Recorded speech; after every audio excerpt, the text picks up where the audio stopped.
Gaza में सुबह से ही भीषण एयर स्ट्राइक चल रही है।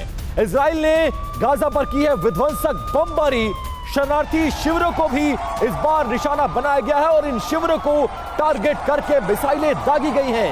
इजरायली हमले में ये पूरी इमारत जमींदोज हो गई है और चारों तरफ देखिए कैसा हंगामा मचा हुआ है। चौतरफा हमले से घिर गया है गाजा और चीख पुकार साफ तौर पर इस वीडियो में सुना जा सकता है। ये वो इलाका है जिसे शरणार्थी शिविर के तौर पर जाना जाता था, लेकिन यहां भी भीषण बम वर्षा हुई जिसके बाद इस तरह से माहौल वहां पर नजर आया।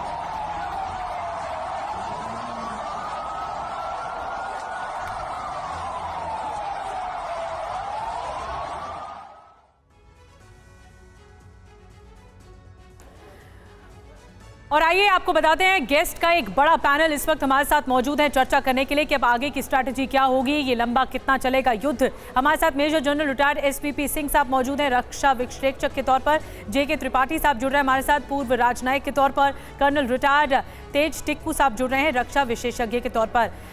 मैं आपके पास आ रही हूँ। सबसे पहले मैं आपके पास आ रही हूँ सिंह सर, ये जो इस वक्त हालात बन रहे हैं, आपको क्या लगता है आगे क्या स्ट्रैटेजी अपनाई जाएगी? इजराइल कितना तैयार लग रहा है? देखो, इस समय स्ट्रैटेजी तो इस प्रकार है कि इजराइल ने अपने मुद्दे बिल्कुल क्लियर किए हुए हैं कि हमास की बर्बादी, गाजा स्ट्रिप को बिल्कुल बर्बाद कर देना है। और ये जो स्ट्रैटेजी उसकी है वो केटर करेगा कि अपना आक्रमण लेबनान से अगर हिजबुल्लाह ने कुछ और किया, आर्टिलरी स्ट्राइक्स उन्होंने की थी शुरू में शेबा फार्म्स के अंदर, जो कि 38 स्क्वायर किलोमीटर का एरिया है, और उन्हें मुंह तोड़ जवाब दिया था। टैंक्स भी भेज दिए थे इजराइल ने शुरू में, आर्टिलरी के साथ फायरिंग की, तो वहाँ से उन्होंने दबा के रखा है। पर अगर हिजबुल्लाह लेबनान के अंदर वहाँ पे कुछ करता है तो इजराइल पूरा तैयार है कि वहाँ पे भी आक्रमण करेगा। बिल्कुल। और इस वक्त एसपीपी सिंह साहब, इस वक्त एक फिलिस्तीनी पत्रकार गाजा से हमारे साथ जुड़ रही हैं और प्लेस्टिया अलाकद हमारे साथ मौजूद हैं। Plestia, welcome to TV9 Bharatvarsh. We are also worried for Gaza because there are many attacks happening right now in which we can see all the visuals there. What kind of news coming in? What you can tell us, what you can tell our viewers, what is happening there? Hello, it's me, Plestia. I'm a 22 years old journalist. I don't know if you can hear me well or not. The internet connection is really bad. I can barely hear you to be honest. The situation, it's just escalating quickly. The death toll, it's crazy. What's happening is more than a massacre. What's happening is a genocide. Whole neighborhoods are being erased. Whole families are being erased. They're bombing, like Israelis, they're bombing everywhere. Mosques, universities, school, commercial buildings, towers, houses, cars, everything, streets. It's also hard for the ambulance to function and to reach to certain areas because the streets, they're completely bombed in certain areas. The situation is just getting bad day by minute. There are no words to describe it. Plestia, residential buildings are also being targeted by Israel? Okay, what happened exactly? I still can't process what happened yesterday night. I was at the building. I wasn't in my building. I was at my house because they warned a university near us and a tower near us that it would be bombed. But no one said anything about the building I live in, and it's not safe to evacuate and go elsewhere. So me, my family, my neighbors, we stayed in the building. Then suddenly, Palestinian, we were hearing bombing. The sounds were crazy, but we thought it's nearby. We didn't thought it's inside the building. Then the Palestinian Civil Defense, they came. They told us they're bombing inside your building. They bombed an apartment in your building. The apartment caught a fire, so we started. They helped us to evacuate. They took us to the hospital. And today, earlier this morning, I don't have internet the whole day. We went back to the building to see how much destroyed it is, what the situation is. Can you tell us about the casualties, Plestia? What? Casualties? The casualties, the death toll is more than 900 the last time I checked. Also, to clarify, my house isn't completely bombed. The building isn't completely bombed. Like, hopefully, it can get fixed.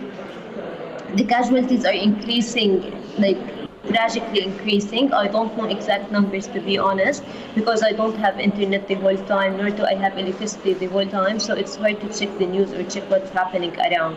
Like, since the early morning, I wanted to talk to you, and you can see now, it's only now that it happened because of the internet. They bombed the telecommunity company. That's why the connection is so bad here in Gaza. The internet, the electricity, the water. Lestia, do you find responsible Hamas also for this mess? I just don't get this question. I don't understand why a news channel asks this question. If you want to understand what's happening, just trace the root cause. Trace what happened, what Hamas did. I'm not defending anyone, but what they did, it was a response. Did you see what was happening in the West Bank? Did you see what was happening at Al-Aqsa Mall? Al-Aqsa Mosque? Did you see what was happening in Gaza for the past years? Like, if you want to talk about the situation, trace the root cause of it. The root cause of it. Okay, thank you, Plestia, for being with us on TV9 Bharatvarsh. Please take care of yourself also. SVP Singh साहब हमारे साथ मौजूद थे। सिंह साहब, Gaza की पत्रकार जिनका video भी इस वक्त आप देख रहे हैं, वो हमसे मुखातिब थी, और इस वक्त फिलिस्तीन के लोगों पर क्या गुजर रही है, गाजा पट्टी के उन तमाम रिहायशी इलाकों पर भी क्योंकि बमबारी की जा रही है, तो वो व्यथा भी उन्होंने बयां की। लेकिन जो आम फिलिस्तीनी है, क्या वो हमास के इस बर्बर हमले को जायज मान रहा होगा, या फिर फिलिस्तीन के भी तमाम ऐसे लोग होंगे जो हमास के साथ नहीं होंगे?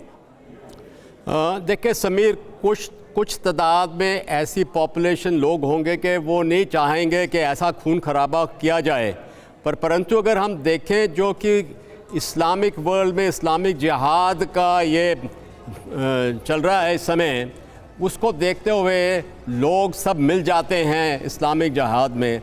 और ये जो हमास ने किया है वो उसका अकेला एक्शन नहीं है, ये very well coordinated pre planned action है, जिसके अंदर हिजबुल्लाह, ईरान और मैं समझता हूँ ISIS, अल-कायदा, तालिबान, ये सब मिले हुए हैं। और ये एक मौका आया इस्लामिक वर्ल्ड को यूनिटी दिखाने का। देखें, ईरान पूरी सपोर्ट दे रहा है यहाँ पे पैलेस्टीन को, जो कि सुन्नी मुस्लिम है, और ईरान शिया मुस्लिम है। वापस लौटेंगे और चर्चा को जारी रखेंगे, आगे बढ़ाएंगे, लेकिन इस बीच एक बड़ी खबर आ रही है, उसका रुख कर लेते हैं। गाजा को तबाह करने की इजराइल की पूरी तैयारी कर ली है।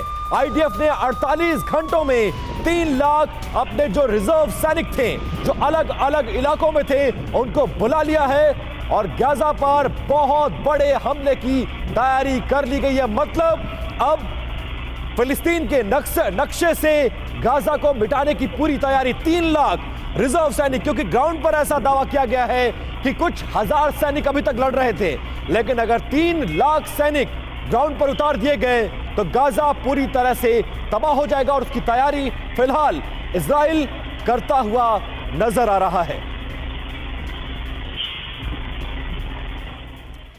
और आइए हम आपको बताते हैं गाजा को तबाह करने की किस तरह से तैयारी रची गई। गाजा पट्टी पर बड़े हमले की तैयारी में अब इजराइल है।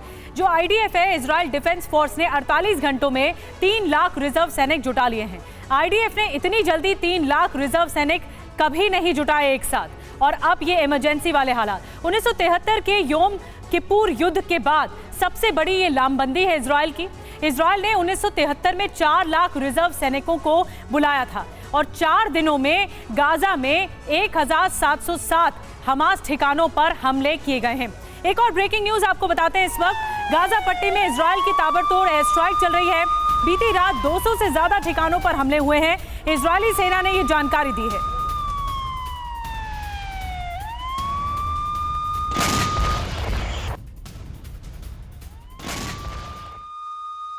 और देखिए, बड़ी खबर है, इजराइल ने गाजा बॉर्डर पर फिर से कब्जा कर लिया है। इजरायली रक्षा बलों के प्रवक्ता रियर एडमिरल डैनियल का इस वक्त का ताजा बयान, हमने अपने सभी इलाकों पर दोबारा कब्जा कर लिया है, ये बताया गया है इजराइल की तरफ से।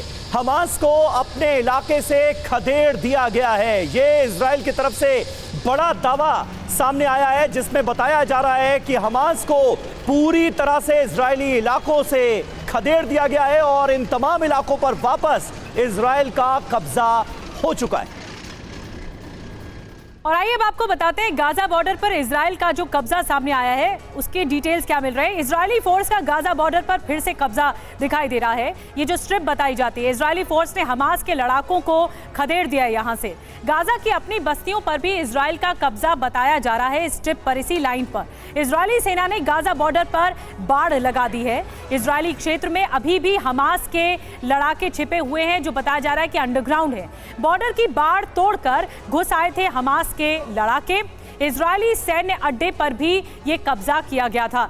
और हमारे साथ लगातार खास मेहमान बने हुए हैं। फॉर्मर डिप्लोमेट इस वक्त हमारे साथ हैं जेके त्रिपाठी साहब। त्रिपाठी साहब, मैं आपके पास आ रही हूँ इसी सवाल के साथ कि हमास ने तो बड़ी प्लानिंग की थी, लेकिन इजराइल को अगर छेड़ा है हमास ने तो फिर वो छोड़ने की तैयारी में नहीं है। जो आईडीएफ की तैनाती है इजराइल डिफेंस फोर्स की, वो बहुत बढ़ गई है और अभी भी बताया जा रहा है कि इसी लाइन से, इसी स्ट्रिप से, गाजा स्ट्रिप से खदेड़ा जा रहा है हमास के लड़ाकों को। देखिए, इजरायली मिनिस्ट्री ऑफ डिफेंस का अभी एक ताज़ा तरीन बयान आया है जिसके तहत ये बताया जाता है कि इजरायली डिफेंस मिनिस्टर ने सेना को ये आदेश दिया है to have complete seizure of Gaza strip, कि गाजा पट्टी पे पूरे की पूरी तरह से कंट्रोल कर लिया जाए। तो अभी तो जो उन्होंने कहा है कि बाढ़ तक आ गए हैं और वहाँ तक पूरा कंट्रोल कर लिया, यही नहीं रुकेंगे। इस आदेश के बाद तो यही है कि वो पूरी समस्त गाजा पट्टी पर वो अपना पूरी तरह से कब्जा जमा लेंगे, प्रभुत्व बना लेंगे। तो और ये चीज़ जो है, ये हमास द्वारा जो ये योजना थी, जो हमला किया गया था सैटरडे को, ये 2 साल से इसकी तैयारी चल रही थी।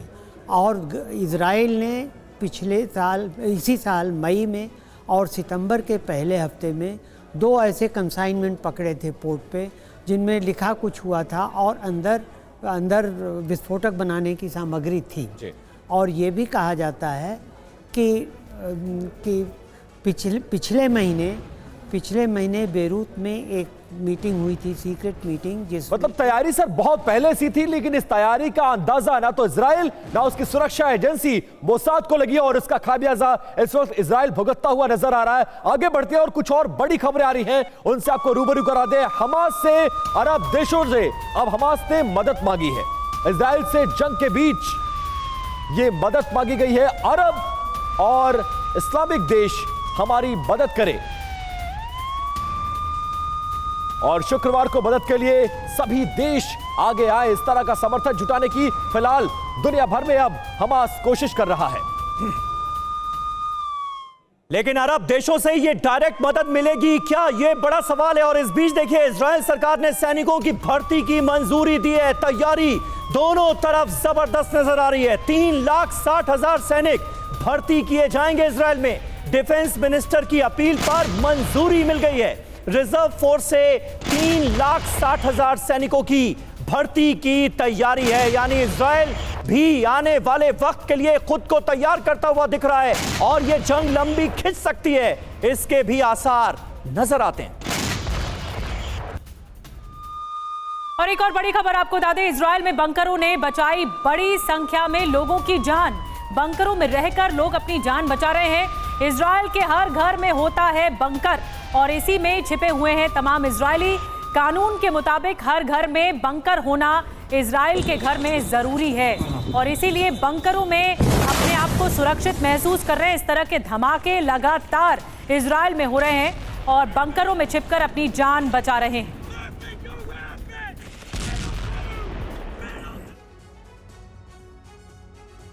तो देखिए, ये बंकर इस वक्त इन हालात में बहुत काम आ रहे हैं। बंकर से बची इजरायलियों की जान, ये जानकारी आपको दे दें।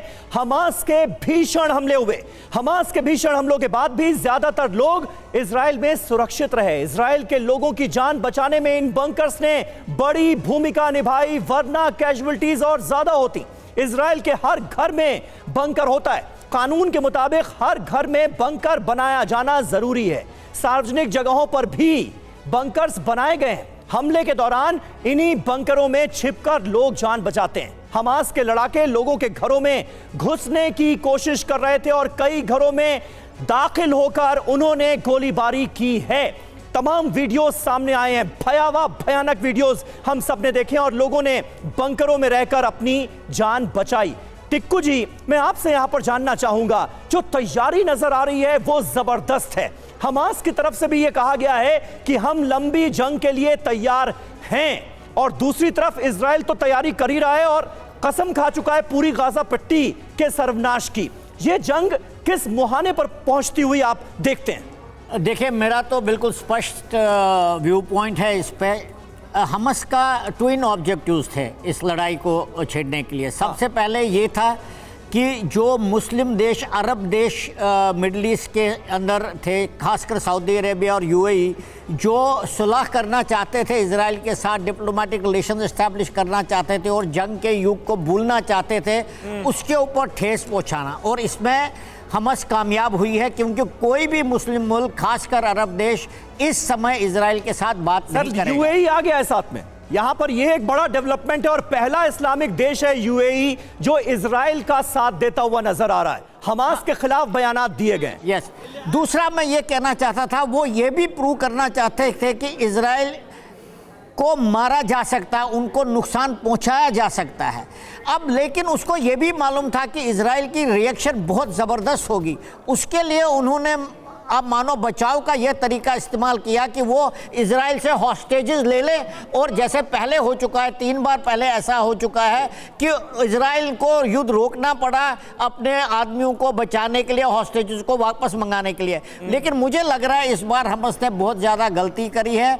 और मैं ये भी मानना, मैं ये भी कहना चाहता हूँ, गाजा तो तबाह होगा, लेकिन क्या इजरायली अपने हॉस्टेजेस को बचा पाएंगे या नहीं बचा पाएंगे? सबसे बड़ा सवाल है, क्योंकि इतिहास सर गवाह है टिक्कू सर कि जब जब इजराइल पर हमले हुए हैं, इजराइल उतनी ही ज्यादा मजबूती से उभर कर आया है और कोई जंग आज तक इजराइल से कोई जीत नहीं पाया है। देखिए आगे बढ़ रहे हैं, और हमास ने इजराइल पर शनिवार को जहां सबसे पहले हमला किया था, वहां उस इलाके पर अपना कब्जा कर लिया था।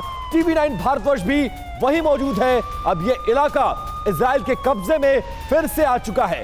ग्राउंड जीरो से हमारे संवाददाता सुमित चौधरी की यह रिपोर्ट दिखाते हैं आपको। हम इस समय सेड्रॉट के इलाके में हैं और देखिए, मैं और मेरे कैमरा पर्सन लगातार इन इलाकों में घूम रहे हैं जहां पर शनिवार के दिन हमास के आतंकियों ने, मिलिटेंट्स ने अटैक किए थे रेजिडेंशियल एरियाज़ को, और लगातार इन एरियाज़ को कन्वर्ट कर दिया गया, सिक्योर करने का काम चल रहा है। हमने कई जगहों पर जाकर ऐसी जगह देखी जहां पर आईडीएफ ने अपने सेंटर्स या फिर कमांड सेंटर्स बना रखे हैं, और अभी हम जिस इलाके में हैं ये वो इलाके थे जहां पर हमास के उन लोगों ने यहाँ पर टारगेट किया। और देखिए अभी भी यहाँ की सड़कें किस तरीके से सूनी हैं, यहाँ पर सिक्योरिटी फोर्सेस लगातार यहाँ पर बनी हुई हैं, और ये इलाके वो हैं जहाँ पर अलग अलग जगहों के ऊपर रुक कर उन्होंने सिविलियंस को टारगेट किया। मुझे बताया गया कि यहीं पर इस जगह पर, यानी यहाँ पर, कैन यू स्लो डाउन, यहाँ पर जो है, यहाँ पर कई लोगों को टारगेट किया। देखिए आप देखिए कि महिलाओं को, 5 महिलाओं को मार दिया गया था, और मेरे कैमरा पर्सन आपको जो दिखा पा रहे हैं वो हम आपको दिखा रहे हैं। हालांकि बहुत मुश्किल है क्योंकि यहाँ पर रुकने की इजाज़त नहीं है, क्योंकि यहाँ पर कभी भी अटैक हो सकता है, यहाँ पर चीज़ें हो सकती है। और देखिए आपको नज़र आएगा कि आपको कई स्टैंड्स पे जहाँ पे लोग बसेस का इंतज़ार करते हैं या फिर चीज़ों का इंतज़ार करते हैं, ऐसी जगहों को भी टारगेट किया गया। और अभी यहाँ पर के जो हालात हैं वो ये हैं कि कर्फ्यू जैसा माहौल है, ज़्यादातर लोगों को मूवमेंट की इजाज़त नहीं है, लोग घर में रिस्ट्रिक्टेड हैं, लोगों को घर में रहने की इजाज़त दी गई है। इसके अलावा बाहर निकलने की बहुत कम अनुमति है। और यहाँ पर जो आईडीएफ है, आईडीएफ ने अपने कमांड सेंटर्स बना दिए हैं। आईडीएफ लगातार यहाँ पर पेट्रोलिंग कर रही है। हमने एक ऐसी जगह से जाके लगातार यहाँ पर रिपोर्टिंग भी की, और हमें बताया गया कि किस तरीके से अभी हमास के अटैक को रोकने के लिए या फिर उन लोगों को हटाने के लिए काम चल रहा है, सिक्योर किया जा रहा है। हर एक घर के अंदर जाकर ये पूछा जाता है, चेक किया जाता है कि हमास के आतंकी वहाँ पर मौजूद तो नहीं। और हम इन इलाकों में इसलिए भी हैं क्योंकि इन इलाकों में बहुत ज़्यादा, हमने सबसे ज़्यादा तस्वीरें इन्हीं इलाकों की देखी थी, और मैं और मेरा कैमरा पर्सन लगातार इन्हीं इलाकों से रिपोर्ट कर रहे हैं। तो सुमित चौधरी लगातार सेड्रोट में मौजूद हैं। 15 किलोमीटर दूर है ये इलाका गाजा पट्टी से, और वहां से कर रहे हैं रिपोर्टिंग। इस बीच जमीनी युद्ध के लिए इजराइल की तैयारी सामने आई। वापस बुलाए जा रहे हैं रिजर्व फोर्स के जवान। जमीनी जानकारी के लिए एरियल सर्विलांस भी किया जा रहा है। विशेष खुफिया विमानों ने गाजा पट्टी पर गश्त की है।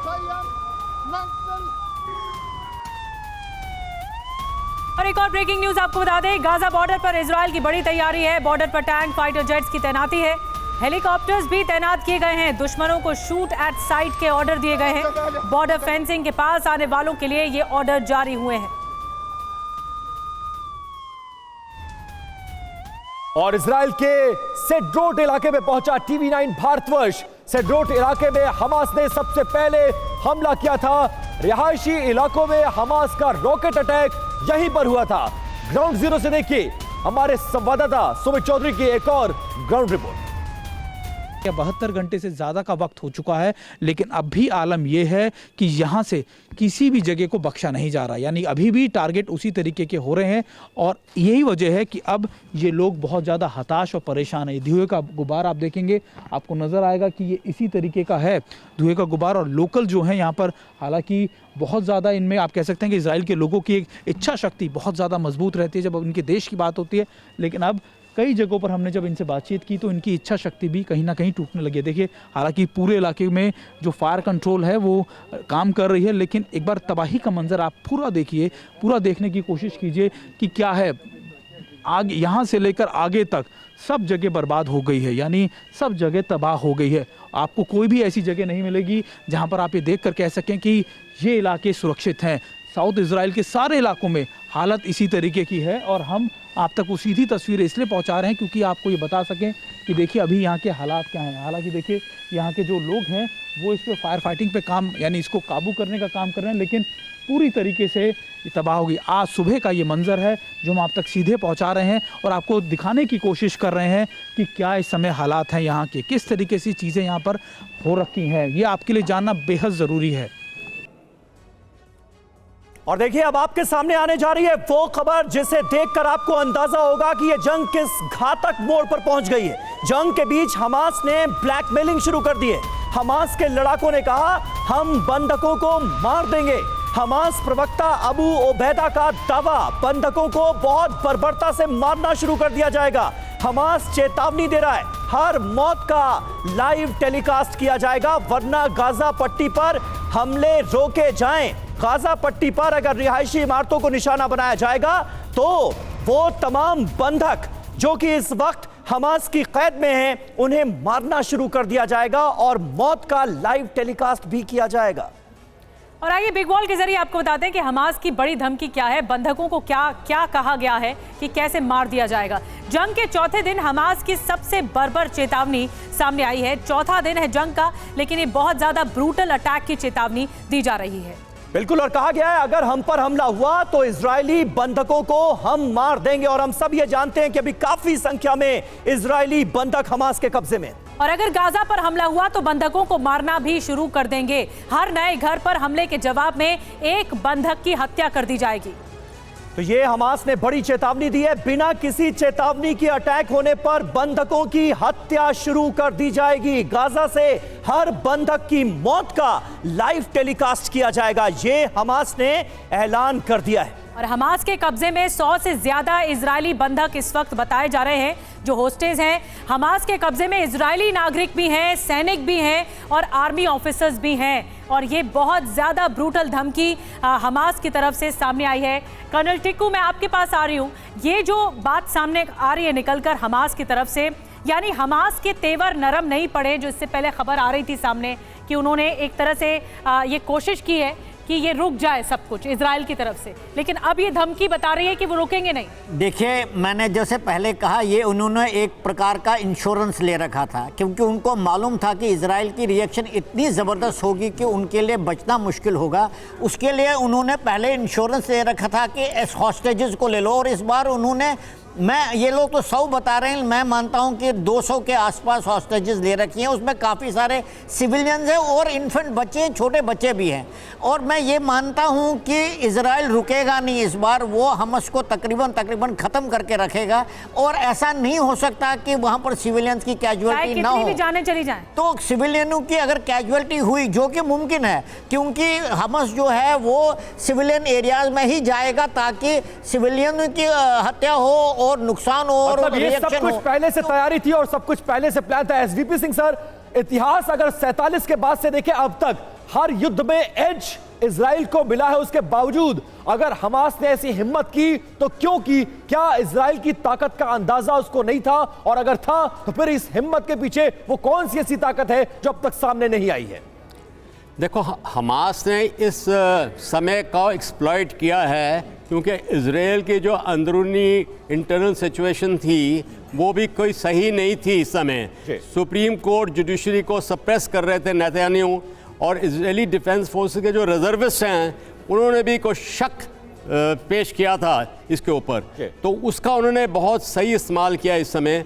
पर इजराइल ऐसा देश है, नेशनलिज्म इतनी उचित है कि सारे मिल गए हैं, और इस समय नेतन्याहू को कोई क्वेश्चन नहीं कर रहा है। एक नेशनल गवर्नमेंट हासिल करने के लिए मूवमेंट हो रही है और पूरी तरह से ये अपनी फोर्सेस आगे बढ़ा रहे हैं। जो हवाई हमला इस समय चल रहा है ये समय को बाय कर रहा है, इजराइल टाइम दे रहा है। अगर इंटेलिजेंस इनपुट इनको मिल गई। बने रहे आप हमारे साथ। देखिए, इस बीच बहुत अहम खबरें सामने आ रही हैं। हमले के दौरान हमास के लड़ाकों ने सेड्रोट के एक पुलिस स्टेशन को अपने कब्जे में ले लिया था। इजरायली सेना ने उस पुलिस स्टेशन की बिल्डिंग को ही उड़ा दिया। सुमित चौधरी इस वक्त सेड्रोट में ही मौजूद है, इजराइल का वो इलाका जो कि गाजा पट्टी से सटा हुआ है।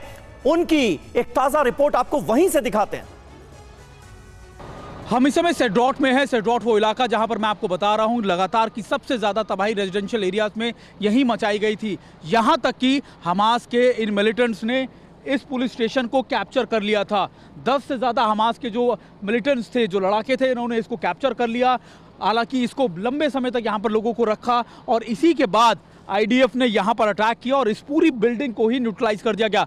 10 से ज़्यादा हमास के आतंकी या फिर आप कह सकते हैं कि जो लड़ाके थे वो यहीं मारे गए। आप बिल्डिंग का आलम देखिए, यानी ये वो इलाका है जो इस पूरे रेजिडेंशियल इलाके में आता है। और उससे आने से पहले, हमास के लोगों ने आने से पहले इन रेजिडेंशियल एरियाज़ में खूब आतंक मचाया। हमें बताया गया कि रेजिडेंशियल एरियाज़ में ना सिर्फ वो घुसे, उन्होंने कई लोगों की जानें ली और फिर इस पुलिस स्टेशन में आकर बैठ गए, यहाँ पर अपना बेस बना लिया। और देखिए, मैं और मेरे कैमरा पर्सन लगातार जब इन इलाकों में आए हैं तो हम आपको दिखा रहे हैं कि कौन कौन सी जगहों पर यहाँ पर तबाही मची है। और ये